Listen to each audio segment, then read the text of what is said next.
The problem was never that you didn't get enough. You got it. The thing you wanted, the milestone you chased, the version of your life you told yourself would finally quiet the restlessness. You reached it, and then you sat with it in your hands and felt almost nothing. That's the part nobody warned you about, not the wanting, the having, the strange, hollow anticlimax of finally arriving somewhere and discovering the hunger came with you. Maybe it's smaller than a milestone. Maybe it's just a Tuesday. You did everything right. You ate the meal, finished the work, spent time with people you love, checked the boxes that are supposed to add up to a full life. And somewhere underneath all of it, there's this quiet, persistent sense that something is missing, that you're eating and never getting full. Carl Jung spent a great deal of his life sitting across from people who described exactly this. Not the poor and desperate, though he saw them too. He saw the successful ones, the people who had built the life, married, established, respected, comfortable. And they came to him hollowed out by a dissatisfaction they couldn't explain and were almost ashamed to admit. Because how do you tell anyone that you have everything and it isn't enough? What Jung discovered is going to sound backwards at first. The emptiness these people felt wasn't a sign that something had gone wrong in their lives. It was a sign that something was trying to go right. The dissatisfaction wasn't a malfunction to be fixed. It was a message from a part of themselves they'd spent years ignoring, and it had finally grown loud enough to be heard. Today, I am going to walk you through what Jung understood about this specific kind of emptiness. Why the things that used to satisfy you stop working. What the not enough feeling is actually pointing toward. And why, if nothing has felt like enough lately, you may be standing much closer to something real than you think, even though it feels like the opposite. Let's start with the hunger itself, because we have to understand it before we can understand what it's asking for. There's a difference between two kinds of appetite, and most of us never learn to tell them apart. There's the hunger that a meal can satisfy. You eat, you're full, the wanting stops. And there's a second kind of hunger that no meal touches. You can eat and eat, you can pile the plate high with everything the world says should fill you, and the emptiness sits there untouched, patient, waiting for something you haven't offered it yet. Jung noticed that people spend years, sometimes decades, trying to feed the second hunger with food meant for the first. They feel the ache, and they assume it means they need more of what they already have. More money, more success, more recognition, a better relationship, a nicer home, one more achievement stacked on top of the last one. And each time they get it, there's a brief flicker of relief, and then the ache returns, exactly as it was, sometimes deeper. This is the trap, because the flicker of relief teaches you that you were on the right track. It whispers that the emptiness would finally close if you just got a little more, went a little further, reached the next rung. So you keep climbing a ladder that was never leaning against the wall you actually needed to reach. Jung watched brilliant, capable people exhaust themselves this way. They'd achieved the outer life completely, and it had done nothing for the inner one. He came to believe that a certain kind of emptiness cannot be filled from the outside at all, because it isn't an outside problem. It's the psyche telling you that you've been living from the wrong center. He had a way of describing the human personality that helps make sense of this. There's the ego, the I you think of as yourself, the part that makes plans and chases goals and manages how you appear to the world. And then there's something Jung called the self, with a capital S. Something larger, the deeper center of who you actually are, which includes everything the ego knows about and a great deal it doesn't. For most of the first part of life, the ego runs the show, and it should. You're building, you're establishing yourself in the world, earning your place, constructing an identity that works. The ego is good at this. It sets a target and drives toward it. But the ego has a blind spot, and it's an important one. It thinks its goals are the point. It believes that if it just accumulates enough success, enough security, enough proof of worth, the whole project of being a person will finally feel complete. And then, usually somewhere in the middle of life, though it can come earlier, something shifts.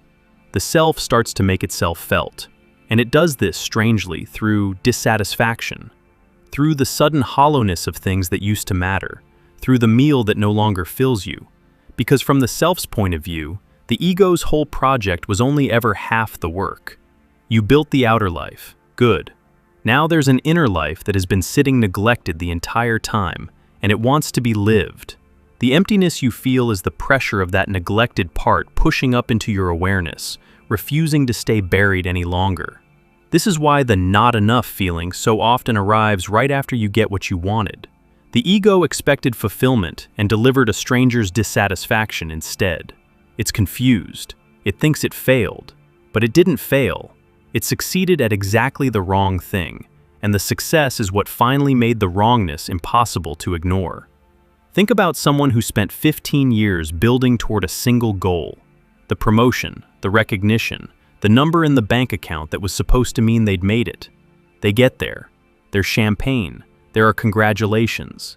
And that night, alone, they feel a flatness so complete it frightens them. Because if this doesn't do it, if the thing they organized their entire life around leaves them exactly as empty as before, then what on earth are they supposed to want now?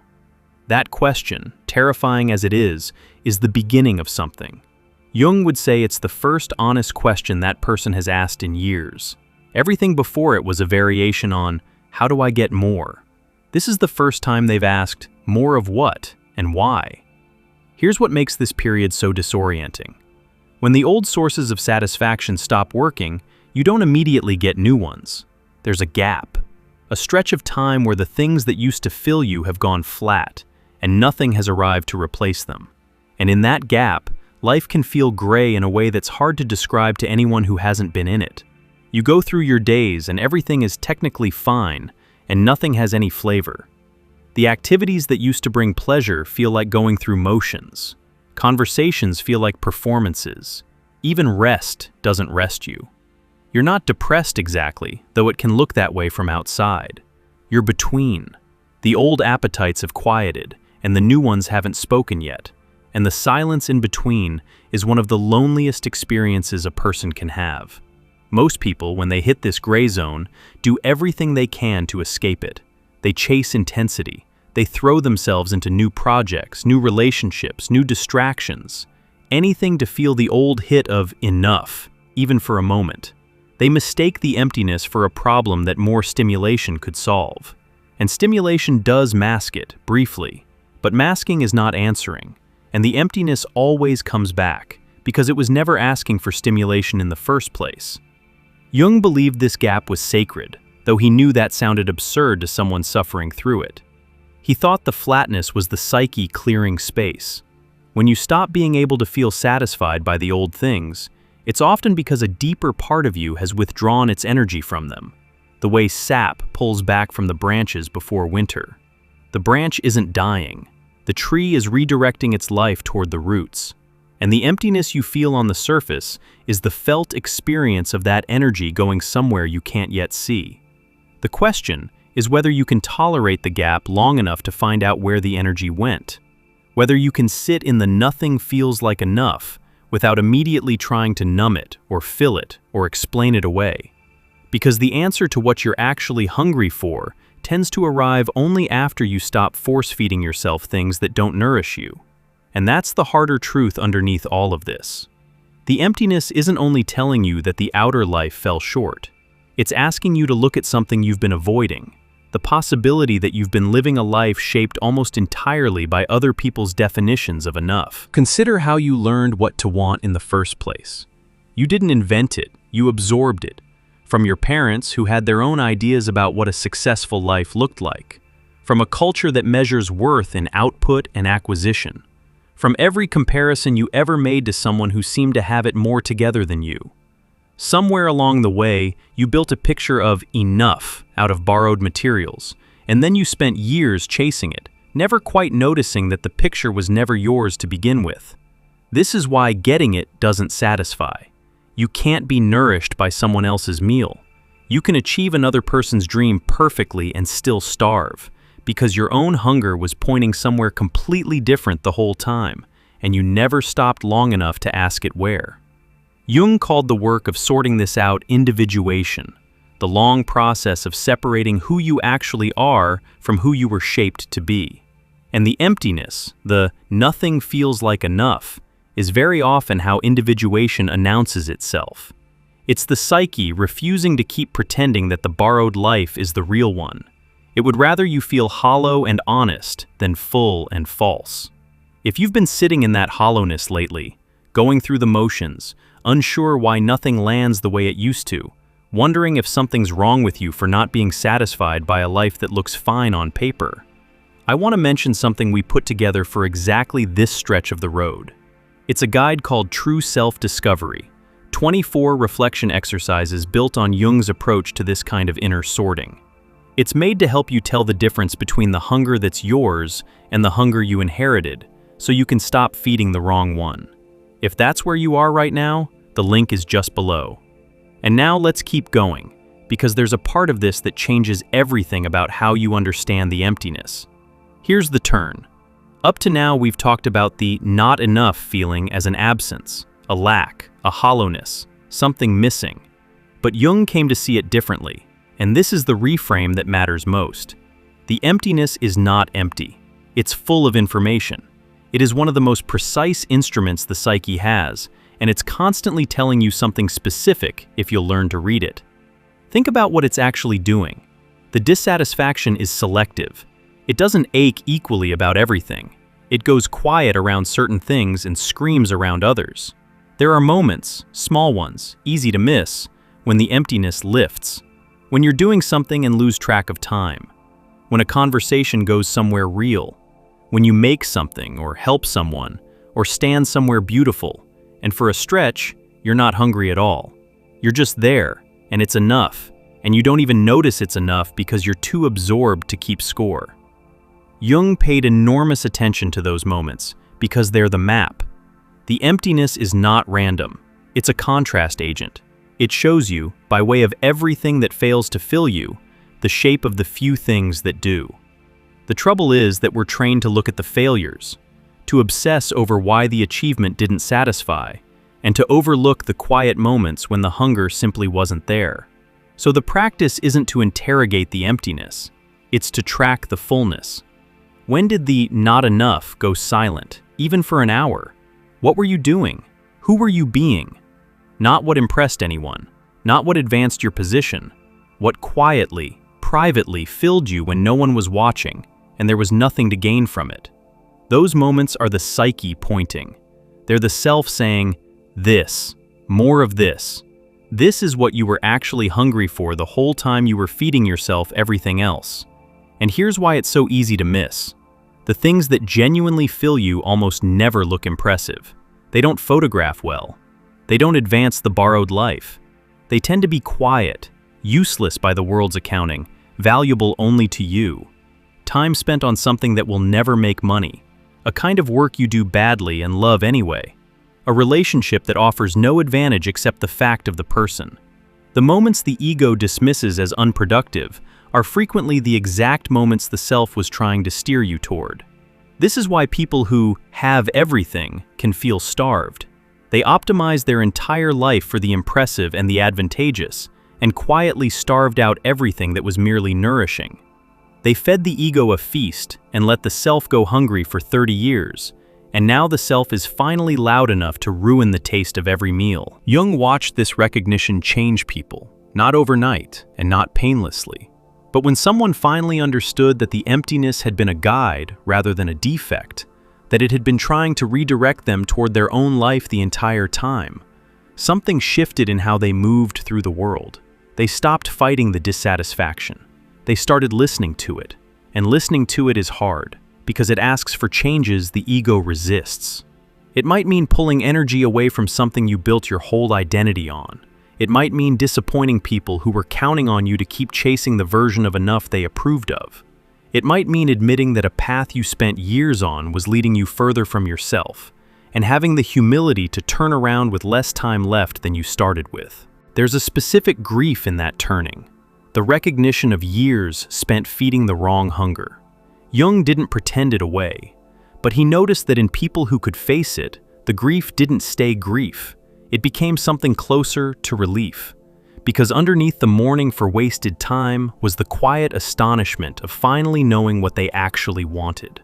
And that knowledge, arriving even late, Felt like coming home to a house they'd owned all along but never lived in. Let me describe what the shift looks like when it takes hold, because it's subtler than people expect. Nobody's life explodes. There's rarely a dramatic scene. It's more like a slow re-weighting. The person keeps most of their outer life, but the center of gravity moves. The achievements that used to be the whole point become the backdrop. The quiet things that used to be the backdrop move to the center. The plate stays roughly the same size, but what's on it changes, and suddenly the meal starts to satisfy. They stop asking, "How do I get more?" and start asking, "What is this hour actually for?" They become harder to impress and easier to fill. The bar for satisfaction, strangely, comes down, not because they've settled, but because they finally stopped demanding that a life feed a hunger it was never meant to feed. They let the outer life do what it can do, and they stopped needing it to do the impossible. And the not enough feeling, the one that ran the whole show, begins to quiet. Not because they finally accumulated enough, because they stopped starving the part of themselves that was never asking for accumulation. You feed the real hunger, and the phantom one loses its grip. That's the whole secret, and it's almost embarrassingly simple, and it takes most people half a lifetime to arrive at. Now, I want to be honest about something, because there's a version of this idea that becomes its own trap. Some people hear, "The emptiness is pointing toward meaning," and turn it into a new thing to chase. They go looking for their purpose the same frantic way they used to chase promotions, as one more achievement to unlock, one more box that will finally deliver enough. And they end up right back where they started, hungry and exhausted, having turned even the search for the self into another item on the ego's list. Jung would caution against that. The self isn't another goal to seize. It's more like a direction you turn toward, over and over, in small, daily choices. You don't find it once and hold it. You keep asking, in the ordinary moments, whether what you're doing is feeding the borrowed hunger or the real one, and you keep gently correcting course. It's less like reaching a destination and more like learning to steer, which means the emptiness never fully disappears, and it isn't supposed to. It becomes a companion instead of a tormentor, a quiet instrument you check when you've drifted. When life starts feeling hollow again, and it will, periodically, because you'll always be tempted back toward the impressive and the advantageous, the emptiness returns as a signal, not a verdict on your worth, a gentle correction. You've wandered back toward the wrong meal. Turn around. Feed the real thing. Understood this way, the nothing feels like enough that's been haunting you starts to look less like a curse and more like a form of intelligence, a part of you that refuses to let you sleepwalk through a life that isn't yours. It would rather make you miserable than let you disappear into someone else's definition of a full existence. And in its own harsh way, that's a kind of loyalty. Some deep part of you cares too much about your actual life to let the counterfeit one satisfy you. So if you've been feeling it lately, the flatness, the sense that you're doing everything right and getting nowhere real, the meal that won't fill you, try, just for a while, to stop treating it as a problem.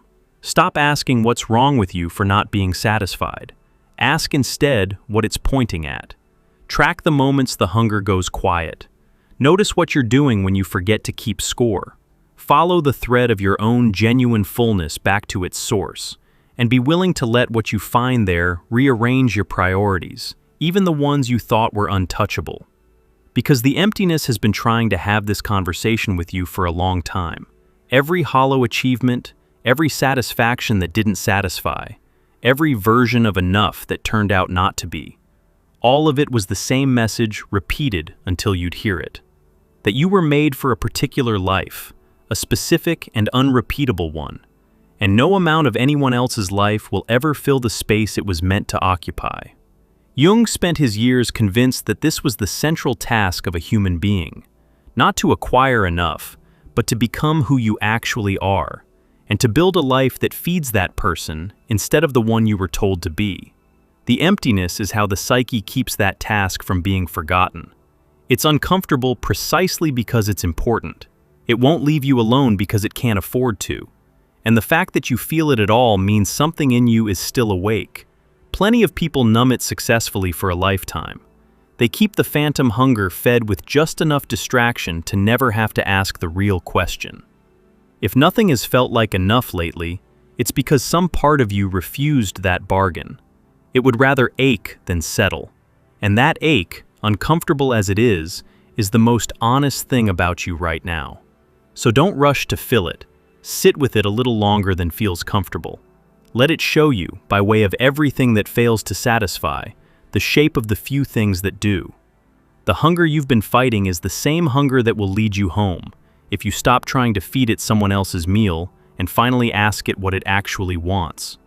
You're not broken for feeling that nothing is enough. You're being pointed somewhere. And the direction it's pointing is the one place you've been afraid to look, inward, toward the life that's yours, the one that's been quietly waiting underneath all the ones you were handed. It's not too late to start living it. It's rarely as late as the emptiness makes it feel. If any of this landed, if you recognized yourself in that hollowness, and you want a way to start following it back toward what's real, that's exactly what we built true self-discovery for. 24 reflection exercises rooted in Jung's work, made to help you tell your own hunger apart from the one you inherited, and to start feeding the part of you that's actually been starving. It won't hand you your purpose, nothing can, but it'll help you listen to the signal you've been trying to silence and turn toward it a little more each day. The link is right below.